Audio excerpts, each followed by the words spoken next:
चले तो जो है बताए हुए नियम पे नहीं चलेंगे तो आपको कोई बचा नहीं सकता है। समझ रहे हो? जैसे किसी मर्डर कर दिए तो हाँ, तो कैसे कर दोगे आप? संविधान मना कर रहा है ना।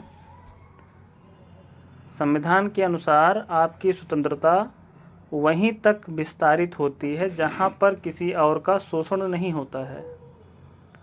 तो भारत का संविधान भारत में सबसे पावरफुल शक्ति का स्रोत है, सोर्स ऑफ एनर्जी है।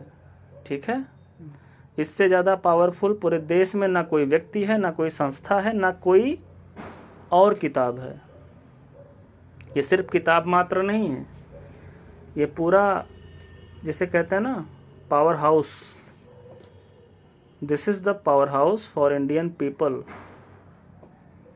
यही संविधान आपको बचाती है सरकार से भी। अगर सरकार आपको अवैध तरीके से जेल में डालेगी तो संविधान का हमारे जो अनुच्छेद 32 है वो आपको रस्सी देगा कि आप उस रस्सी के सहारे पकड़ के बाहर निकल सकें और सरकार को वापस जेल डलवा सकें। कितने पुलिस वालों को जेल हो जाती है फर्जी इनकाउंटर के मामले में, फर्जी तरीके से गिरफ्तार करने के मामले में कितनों को जेल हो जाती है। ये सारा अधिकार कौन देता है? आपका संविधान देता है। समझ रहे हो? कोई कितना भी जिम जाकर बॉडी बना ले, है ना, कितना भी राक्षस बन जाए, वो मतलब दैत्य जैसा बॉडी बना ले, जानवर जैसा, कोई मतलब नहीं है। अगर उसको संविधान की समझ नहीं है, संविधान के प्रावधानों का उसके पास कोई भी जो है संज्ञान नहीं है, तो फिर वो पावरफुल व्यक्ति नहीं है। 2 मिनट में उसको आप अंदर करवा सकते हो अगर आपको संविधान की समझ है, कानून की समझ है। ठीक है? तो ये शरीर बनाने से, बॉडी बनाने से आपका विकास नहीं होता है, क्योंकि ये फिजिकल एक्सरसाइज है। जब तक आप मेंटल एक्सरसाइज नहीं करोगे, मानसिक व्यायाम नहीं करोगे, दिमाग को मजबूत नहीं रखोगे, तब तक आप पावरफुल व्यक्ति नहीं हो। अगर शरीर बनाने मात्र से इंसान जो है पावरफुल हो जाता, तो जितने श्रमिक लोग काम करते हैं, घर ईंटा गारा करते हैं, जो होते हैं मजदूर, उनसे ज़्यादा कौन मेहनत करता है? उनसे ज़्यादा बॉडी किसी की होती है क्या? उनसे तगड़ी बॉडी किसी की होती है? सबसे मजबूत वही होते हैं, क्योंकि वो फिजिकल वर्क करते हैं। लेकिन क्या कर रहे हैं? वो मजदूरी कर रहे हैं बेचारे। 100 रुपये, 200 रुपये, 500 रुपये दिहाड़ी मजदूरी पर जी रहे हैं वो। समझ रहे हो? तो इसीलिए आपके पास जो सोर्स ऑफ एनर्जी है वो है आपका दिमाग, और उस दिमाग का इस्तेमाल आप लगाओगे संविधान को समझने में। संविधान पावर हाउस है आपके लिए, आपके विकास के लिए, हर तरह के विकास के लिए, पूरे देश की जनता के विकास के लिए। और ख़ासकर जो वीकर सेक्शन है, यानी जो कमज़ोर वर्ग हैं, जैसे देश की सारी महिलाएं, कहीं ना कहीं उनके अधिकार लोग छीनते रहते हैं, उनको अपने अधिकारों का जानकारी नहीं होता है। महिलाएं हो गई, दलित हो गए, ओबीसी हो गए, है ना, इसके अलावा जंगली जातियां जो आदिवासी हो गए, और काफ़ी हद तक अल्पसंख्यक, क्योंकि इन्हीं को जो है कमज़ोर माना जाता है। या फिर फिज़िकली हैंडीकैप्ड जो होते हैं, यानी जो विकलांग होते हैं, जिनको आजकल दिव्यांग कहा जाता है। तो इन लोगों के लिए तो बहुत ही ज़रूरी है ये, क्योंकि ये कमज़ोर तबके कहलाते हैं। इनको वीकर सेक्शन कहा गया है। भारतीय संविधान के तहत भी इनको वीकर सेक्शन कहा गया है, और वास्तव में हैं ये वीकर सेक्शन। तो वीकर सेक्शन को जो मजबूती प्रदान करता है वह करता है हमारा संविधान। तो इनको तो ज़रूर संविधान का अध्ययन करना चाहिए, खासकर संविधान की उद्देशिका, संविधान के मूल अधिकार, नीति निर्देशक तत्व, इनका तो अनिवार्यतः इनको कंठस्थ होना चाहिए, हनुमान चालीसा की तरह। जैसे हनुमान चालीसा लगभग सबको रटा होता है ना, तो उसी तरह से ये भी रटा होना चाहिए। और मैं तो कहूँगा कि उससे भी ज़्यादा इम्पोर्टेंट है आपके लिए संविधान को जानना। अब जो उद्देशिका है इसकी, ये बता रहा है कि संविधान का निर्माण क्यों हुआ, मतलब क्या ज़रूरत थी संविधान बनाने की। या ऐसे कह सकते हो कि संविधान से क्या फ़ायदा होने वाला है। चलो ठीक है, आपने कहा संविधान पढ़ लिया, फ़ायदा क्या होगा उससे। तो उद्देशिका में यही बताया गया है कि संविधान क्यों बनाया गया, क्या उद्देश्य था संविधान निर्माताओं के पास संविधान बनाने का। ठीक है, तो ये बात आपको समझने के लिए उद्देशिका पढ़ना पड़ेगा, जिसको प्रियम्बल कहते हैं। अब देखिए, एक एक सेंटेंस में यहाँ पर आपको डिफाइन कर रहा हूँ। यहाँ क्या लिखा है, हम भारत के लोग भारत को एक संपूर्ण प्रभुत्व संपन्न यानी अल्टीमेट सॉवरेंटी, यानी किसी के अधीन नहीं हैं हम, है ना। ये जो पुस्तक है वह किसी के अधीन नहीं है, ना हम किसी के अधीन है। यानी हम खुद को आत्मार्पित कर रहे हैं ना, लास्ट में देखो आत्मार्पित करते हैं, यानी हम खुद को खुद से अर्पित करते हैं। यानी किसी और ने हमको नहीं दिया है, ये हमने हमको दिया है। समझ रहे हो। तो हमने हमको दिया है, संपूर्ण प्रभुत्व संपन्न है हम भी और यह पुस्तक भी। संपूर्ण प्रभुत्व मतलब ताकतवर है, इसके ऊपर कोई बैठा नहीं है, किसी का इस पर कंट्रोल नहीं है। समझ रहे हो।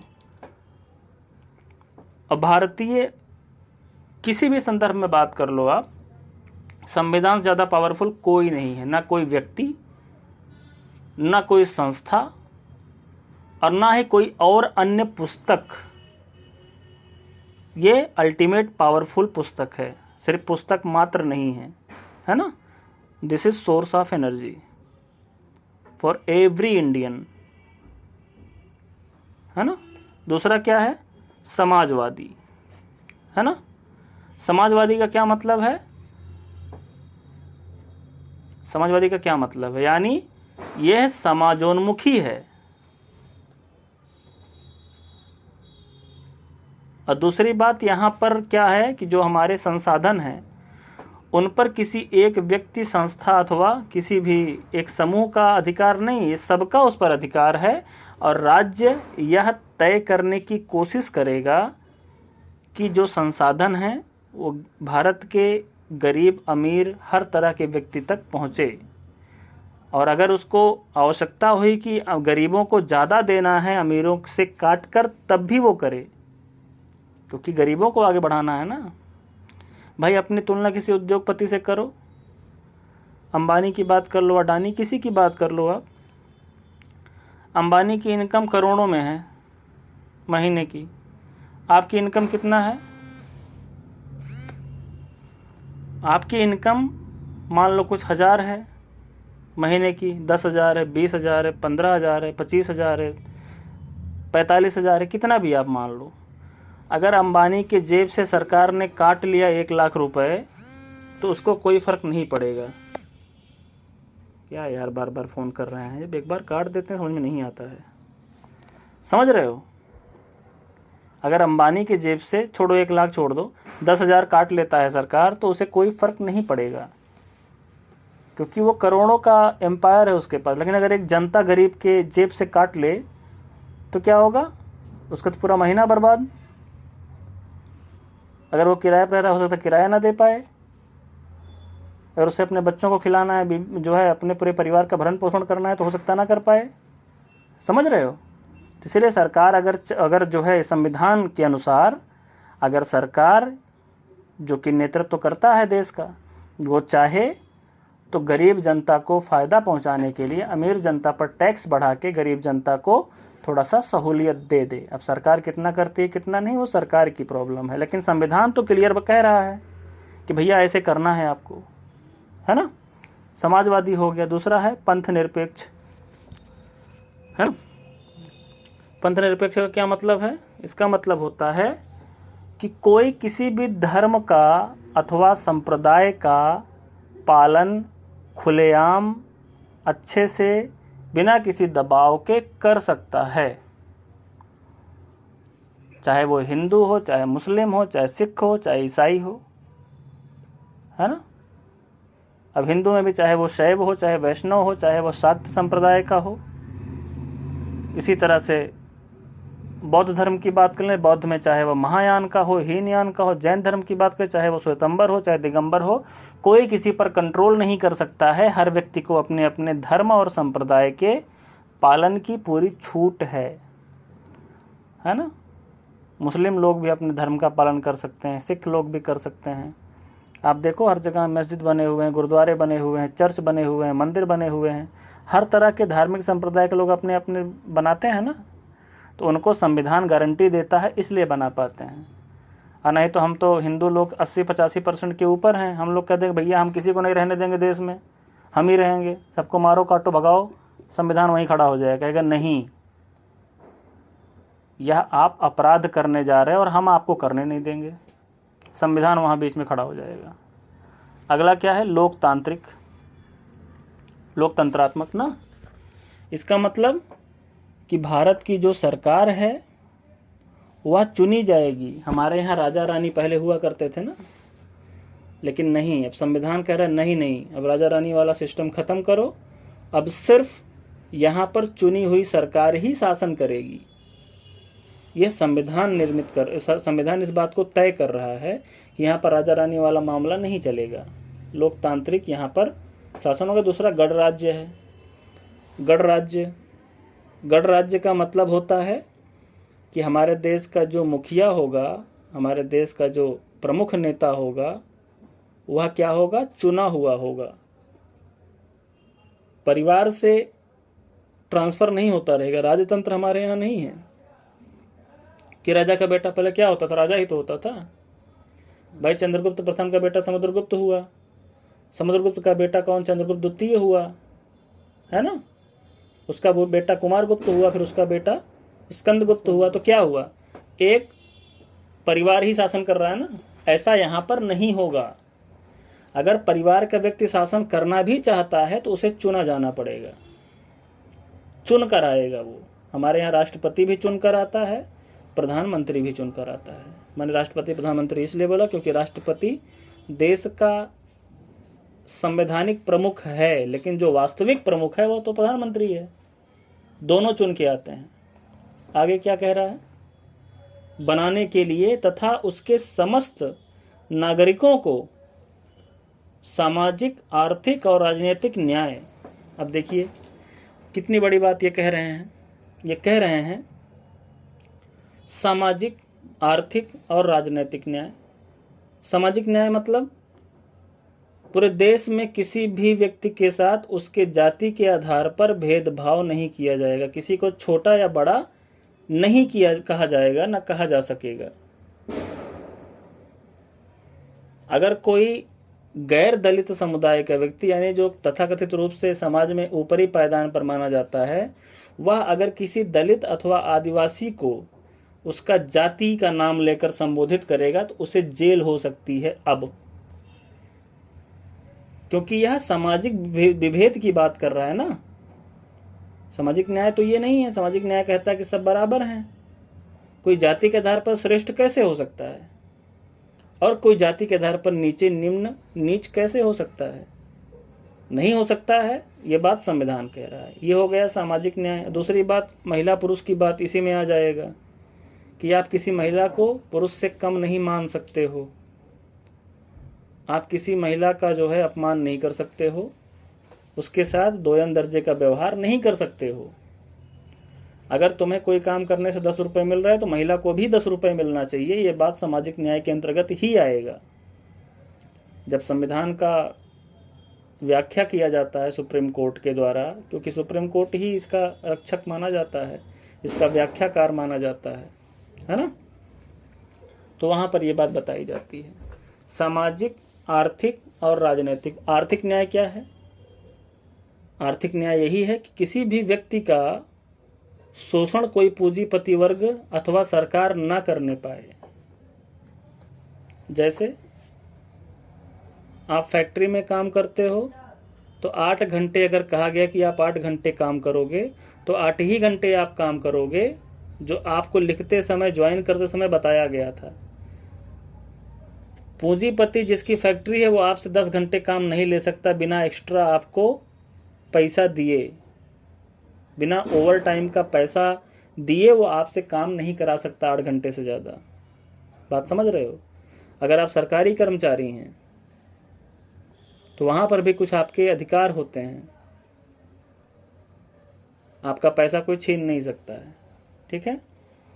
और दूसरा है राजनीतिक न्याय। राजनीतिक न्याय क्या है? आपको पूरी आज़ादी है कि आप किस पॉलिटिकल पार्टी को सपोर्ट करते हो, किसको नहीं करते हो। आपसे कोई ज़बरदस्ती किसी पॉलिटिकल पार्टी को सपोर्ट नहीं करवा सकता है,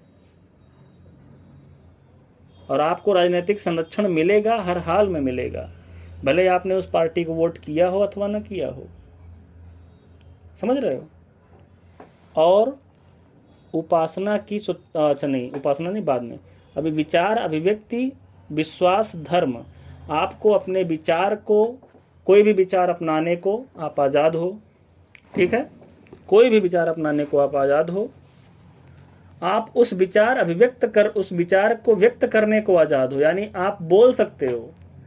अगर आपको कुछ बुरा दिख रहा है या समाज में कोई बुरी प्रथा दिख रही है ना, या सरकार कुछ बुरा करती दिख रही है, तो आप अपने विचार अभिव्यक्त कर सकते हो। कोई आपको उसके लिए गिरफ्तार नहीं कर सकता है, ये संविधान तय करता है। विश्वास, आप किसी भी संप्रदाय में विश्वास कर सकते हो। धर्म और उपासना की स्वतंत्रता, आप किसी भी धर्म का पालन कर सकते हो, अपने इष्ट देव की उपासना कर सकते हो, उसकी आपको स्वतंत्रता मिली है। अभी जब आप मूल अधिकार पढ़ोगे तो आपको ये सब दिखेगा वहाँ। फिर से उद्देशिका इसीलिए है कि आप अंदर इसके क्या है वो आप जान लो, यहीं पर आपको हिंट मिल जाए, है ना। प्रतिष्ठा और अवसर की समानता, यानी आपको समाज में जो आपकी गरिमा है और जो आपको अवसर मिलना चाहिए, यानी आपको नौकरी लेने का अवसर मिलना चाहिए, है ना। समाज में प्रतिष्ठित होने का आपको अधिकार मिलना चाहिए, कि समानता, उसमें समानता होनी चाहिए। समानता प्राप्त कराने के लिए, है ना, यानी वो समानता कैसे प्राप्त होगी वो करने के लिए, तथा उन सब में व्यक्ति और गरिमा और राष्ट्र की एकता और अखंडता, व्यक्ति और गरिमा, आपको जीवन जीने का एक गरिमापूर्ण अधिकार प्राप्त है। कोई आपको बधुआ मजदूर नहीं बना सकता है, कोई आपके चरित्र को अनायास अनर्गल तरीके से वो डिफेम नहीं कर सकता है, आपकी प्राइवेसी का हनन नहीं कर सकता। ये सब आपको मिलेगा वहाँ मूल अधिकार में। गरिमा, यानी आपके जीवन की कुछ गरिमा है, डिग्निटी है। राष्ट्र की एकता और अखंडता, यानी आप ऐसा कोई काम अथवा कोई भी व्यक्ति ऐसा कोई काम नहीं करेगा जिससे राष्ट्र की एकता और अखंडता को कोई नुकसान हो, हमारा देश एकजुट रहे। समझ रहे हो? अब अगर आप किसी से जाति के आधार पर नफरत कर रहे हो कि भैया वो जाति वाला तो बड़ा गंदा है, ये जाति वाला बड़ा गंदा है, ये जाति वाला बड़ा अच्छा है, तो आप देश की, राष्ट्र की एकता को आप नुकसान पहुंचा रहे हो कि नहीं पहुंचा रहे हो? आपस में ही लड़ रहे हो ना। अगर आप किसी के साथ धर्म के आधार पर क्या कर रहे हो, भेदभाव कर रहे हो कि वो धर्म वाले गंदे हैं, ये धर्म वाले अच्छे हैं, तो ये भी तो आप गलत कर रहे हो ना। तो ये लोग राष्ट्र को तोड़ने वाले तत्व हैं। जो भी कट्टर जातिवादी व्यक्ति होगा, चाहे किसी भी जाति का हो, ऊंची जाति का हो, नीची जाति का हो, किसी भी जाति का हो, वो किसी जाति को गंदा कहेगा, गंदा मानेगा, उसको पूरे जाति को बुरा कहेगा, तो वह व्यक्ति राष्ट्र की एकता और अखंडता को नुकसान पहुंचा रहा है। तो इसीलिए कह रहे हैं कि राष्ट्र की एकता और अखंडता को सुनिश्चित करने वाली बंधुता, ब्रदरहुड, है ना, बंधुता यानी भाईचारा, भाईचारा बना रहना चाहिए। ये कौन कह रहा है? संविधान कह रहा है। अगर कोई कहता है कि भाईचारा गंदी चीज है, भाईचारा नहीं होना चाहिए, नफरत होना चाहिए, तो वो मतलब राष्ट्र को नुकसान पहुंचाना चाह रहा है। इसलिए संविधान सीधे सीधे साफ शब्दों में लिख रहा है कि संविधान निर्माताओं को पता था कि कोई ना कोई समय तो ऐसा जरूर आएगा जब हमारे देश के लोग आपस में लड़ना मरना शुरू कर देंगे। भाई उस समय देश आज़ाद हुआ था, सब लोग एकजुट थे, सबके अंदर एकदम से प्रेम सद्भाव था कि हम सब एक हैं। लेकिन उनको पता था कि यह दिन जरूर आएगा कि जब लोग धर्म के नाम पे लड़ेंगे, जाति के नाम पे लड़ेंगे, क्षेत्र के नाम पे लड़ेंगे, भाषा के नाम पर लड़ेंगे, लिंग के नाम पे लड़ेंगे। इसलिए उन्होंने कहा कि राष्ट्र की एकता और अखंडता सुनिश्चित करने वाली बंधुता बढ़ाने के लिए दृढ़ संकल्प होकर अपनी इस संविधान सभा में आज तारीख 26 नवंबर, उस दिन 26 नवंबर था, अभी आने वाला अगले महीने में आएगा 26 नवंबर 1949 संविधान दिवस मनाया जाएगा उस दिन। 1949 ईस्वी, ये जो बीच में लिखा हुआ है मिति मार्गशीर्ष शुक्ला सप्तमी संवत 2006 विक्रमी, ये जो हमारा हिंदू कैलेंडर है उसके अनुसार यह डेट थी और अंग्रेजी कैलेंडर के अनुसार यह डेट थी 26 नवंबर को। एतद द्वारा इस संविधान को अंगीकृत यानी अपनाते हैं, अधिनियमित यानी लागू करते हैं, आत्मार्पित यानी खुद को अर्पित करते हैं। समझ रहे हो? तो इसमें क्या दिख रहा है कि हम भारत के लोग, यानी संविधान को बनाया किसने? संविधान सभा ने, लेकिन संविधान सभा पूरे देश का रिप्रेजेंटेटिव कर रही थी, रिप्रेजेंटेटिव थी उस समय, रिप्रेजेंट कर रही थी। तो इसीलिए संपूर्ण भारत के लोग, हम भारत के लोगों ने संविधान को बनाया और उसको पावर्स दी। इसीलिए संविधान सबसे पावरफुल चीज है। किसी को लगता हो कि सरकार सबसे पावरफुल होती, नहीं, सरकार आती हैं जाती हैं, कितनी सरकारें आई कितनी सरकारें गईं, वो आती जाती रहेंगी, पार्टियां आती जाती रहेंगी, सरकारें आती जाती रहेंगी, लोग नेता आते जाते रहेंगे, लेकिन संविधान इमॉर्टल है, अमर है। कोई भी सरकार आ जाए उसको संविधान के दायरे में ही काम करना पड़ेगा, भले कितना भी वो ढोंग कर ले, कितना भी वो ढोंग कर ले, लेकिन उसको संविधान के दायरे में ही काम करना पड़ेगा। समझ रहे हो? अब कुछ लोग हिंदू राष्ट्र की मांग करते हैं कि हिंदू राष्ट्र बना दिया जाए देश को, कहते हैं ना, सुनते हो ना सोशल मीडिया पे। कैसे बना देंगे आप? पंथनिरपेक्ष, यहां सीधे सीधे साफ साफ लिखा है, यानी राष्ट्र का अपना कोई धर्म अथवा संप्रदाय नहीं होगा। सरकार धर्म और संप्रदाय से ऊपर रहेगी, वो सभी धर्म संप्रदाय के लिए एक समान काम करेगी। तो इसीलिए अगर आपको हिंदू राष्ट्र बनाना है तो आपको संविधान के जो बेसिक स्ट्रक्चर है, जो मूलभूत ढांचा है संविधान का, उसको बदलना पड़ेगा, और ऐसा सुप्रीम कोर्ट होने नहीं देगा। क्योंकि साफ साफ शब्दों में सुप्रीम कोर्ट के डिसीजंस में इस बात को डिफाइन किया गया है कि आप संविधान के मूल ढांचे का अतिक्रमण नहीं कर सकते हो। लोकतांत्रिक व्यवस्था को आप बदल नहीं सकते हो, गणराज्य व्यवस्था को आप बदल नहीं सकते हो, पंथ निरपेक्ष सेक्युलर जो स्टेटस ऑफ इंडियन कॉन्स्टिट्यूशन है उसको आप नहीं बदल सकते हो। ये काम तभी संभव हो सकता है जब सुप्रीम कोर्ट पूरी तरह से सरकार की जेब में चला जाए तब, और ऐसा मेरी समझ में संभव नहीं है। जब पूरे सुप्रीम कोर्ट पर सरकार का कब्जा हो जाएगा तब जाकर ये काम हो सकता है कि फंडामेंटल स्ट्रक्चर को बदल दे, सुप्रीम कोर्ट चू न करे। ऐसा संभव नहीं है मेरे अनुसार, है ना। तो ये है आपका संविधान। तो सबसे पावरफुल व्यक्ति बनना है तो आपको संविधान पढ़ना है। आपको तैयारी करने के पर्पस से तो पढ़ना ही पढ़ना है, एक नागरिक के रूप में भी आपको पता होना चाहिए। You must understand your constitution, your rights as well as your duties. आपके मूल कर्तव्य भी लिखे हुए हैं, आगे हैं, ये आपको क्या करना चाहिए और क्या नहीं करना चाहिए। तो आज के लिए आप संविधान की प्रस्तावना, आपको हम टास्क दे रहे हैं कि इसको आप पूरी तरह से रट जाओ, समझो, जो जो शब्द मैंने समझाए हैं उनको फिर से समझो। इसके बाद हम दूसरे टॉपिक पर बात करेंगे, मूल अधिकार पर, फंडामेंटल राइट्स पर। ठीक है, समझ में आ रहा है ना। ये हमने ऑडियो रिकॉर्ड कर दिया है इसमें। अब दोबारा से आपको प्रॉब्लम हो तो ऑडियो दोबारा सुन लेना, इसको सामने रख के। चलो, वो भेज दीजिएगा।